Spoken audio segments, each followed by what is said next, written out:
வீரத்தின் பிறப்பிடம், பேரன்பின் இருப்பிடம். இனி எவர் வந்தும் நிரம்பாது இவற்றிடம். கேப்டன் விஜயகாந்த். ரசித்தவனுக்கு கலைஞன் நீ, பசித்தவனுக்கு கடவுள் நீ. உன் உபசரிப்பில்தான் சரிசமம் பிறந்தது. உன் தனி முயற்சியில்தான் தென்னிந்திய நடிகர் சங்க கடன் எல்லாம் கரைந்தது. நீ திரையில் வந்தால் அரங்கம் அதிரும். உன் வசனங்கள் கேட்டால் வீரம் சுரக்கும். மன்னிப்பு தமிழ்ல எனக்கு பிடிக்காத ஒரே வார்த்தை. உழைத்ததை எல்லாம் ஊருக்கே கொடுத்து மகிழ்ந்த உத்தமன் நீயே.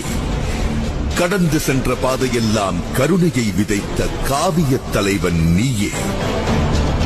நலிந்த கலைஞனுக்கு ஓய்வூதியம் பெற்றுத் தந்த தாயுமானவனும் நீயே. தோல்வி பார்த்து திரும்பிய பல தயாரிப்பாளர்களுக்கு தோள் கொடுத்த நண்பன் இவர்.